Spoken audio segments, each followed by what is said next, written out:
Hello दोस्तों, कैसे हो आप सब। आपका स्वागत है आपके अपने यूट्यूब चैनल एजुस्पेयर अड्डा पर। दोस्तों, हमने लास्ट टाइम इसकी इंट्रोडक्शन वीडियो की थी। आज हम इसके क्वेश्चन करेंगे 5.1 के। देखिए, निम्नलिखित संख्याओं में वर्गों के इकाई का अंक क्या होगा। वर्ग आपको बताया था मैंने, वर्ग क्या होता है।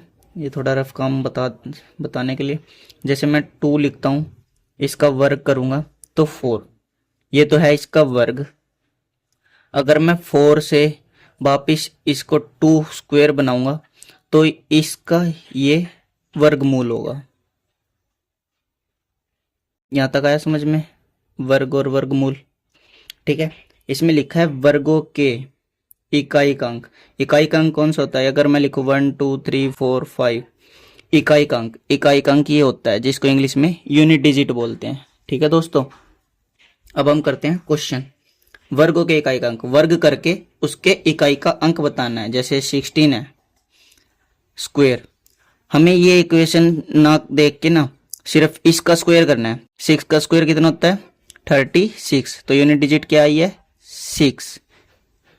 बस, अगर मैं लिखूं 7 वो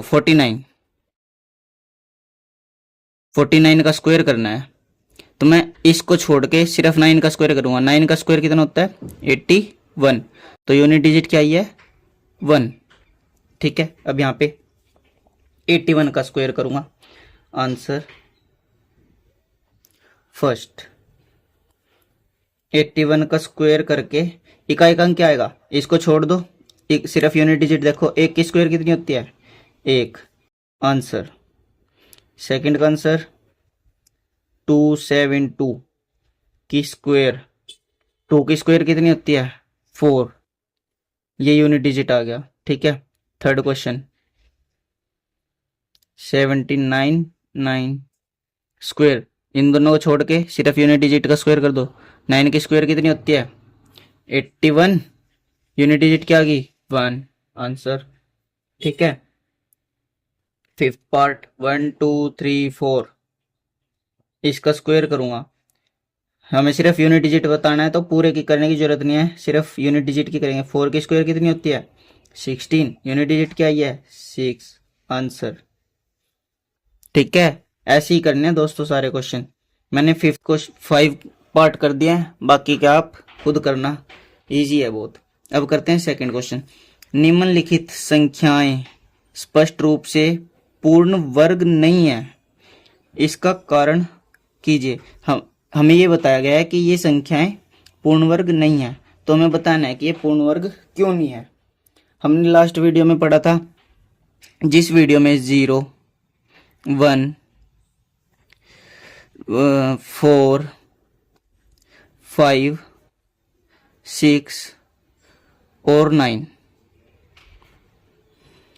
है, वह तो पूर्ण वर्ग है। और जिसमें 2 3 और 7 और 8 आए, वह पूर्ण वर्ग नहीं। और अगर 10 है, 10 का वर्ग करूंगा तो कितना हो जाएगी 100, 2 जीरो हो जाएगी ना। अगर मैं लिखूंगा यहाँ पे 100, अगर इसका वर्ग करूंगा तो आ जाएगी 4 जीरो, हमेशा डबल होएगी। अगर 3 जीरो होगी तो वो पूर्ण वर्ग नहीं होगी। देखिए फर्स्ट क्वेश्चन का आंसर 1057। हमें यूनिट डिजिट देखना है इसका 7, हमने देखना है कि 7 तो पूर्ण वर्ग नहीं है, तो हम यहाँ लिखेंगे, इसके साथ लाइन लिखनी पड़ेगी। हम जानते हैं कि 0 1 4 5 6 और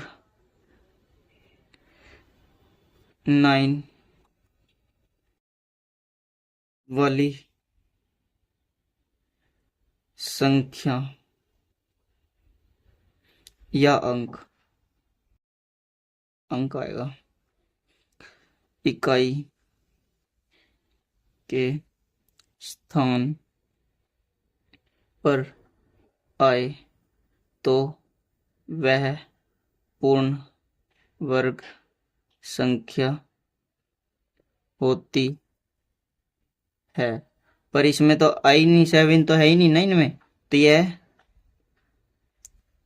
यहाँ लिखना है, यहाँ इकाई का अंक 7 है जो पूर्ण वर्ग संख्या नहीं है। आपको इतना बड़ा लिखने की जरूरत नहीं है दोस्तों, आपको सिर्फ वो दे देना है मैटर कि यहाँ इकाई का अंक 7 है जिस कारण यह पूर्ण वर्ग संख्या नहीं है, बस इतना लिख देना है। अब करूंगा सेकंड क्वेश्चन। ये मैंने सिर्फ इसी में लिखना है, बाकी आप देख लेना लिखने के लिए। अब सेकंड क्वेश्चन भी ऐसे करूंगा मैं। 2 3 4 5 3, इसमें यूनिट डिजिट 3 है, जिसमें यूनिट डिजिट 3 होती है वो तो होता ही नहीं पूर्ण वर्ग संख्या, तो ये इसका आंसर हो गया, यह भी नहीं है। अब थर्ड सॉरी ये सेकंड था, थर्ड पार्ट 7 9 2 8, इसमें 8 है, 8 भी नहीं है तो नहीं है। ठीक है, अब ये करवाता हूं मैं 5th क्वेश्चन डायरेक्ट 6400। मैंने अभी आपको बताया जिसमें 1 0 होती है तो डबल हो जाती है, 2 0 होती है तो उसकी भी डबल हो जाती है, 2 की 4 1 की 2।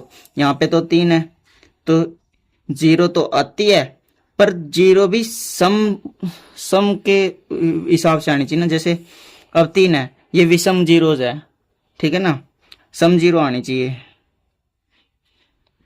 तो यह भी नहीं है पूर्ण वर्ग, कारण शून्यों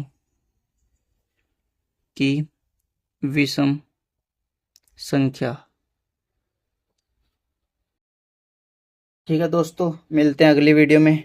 तब तक आप इंट्रोडक्शन वीडियो देखोगे ना तो ज़्यादा समझ में आएगा, क्योंकि इसके आगे के जो 5.2 है 5.3 है उसमें थोड़े क्वेश्चन हार्ड है, इसीलिए मैं अब छोटी छोटी वीडियो बनाऊंगा ताकि आपको जल्दी समझ में आए। ठीक है, बाय बाय।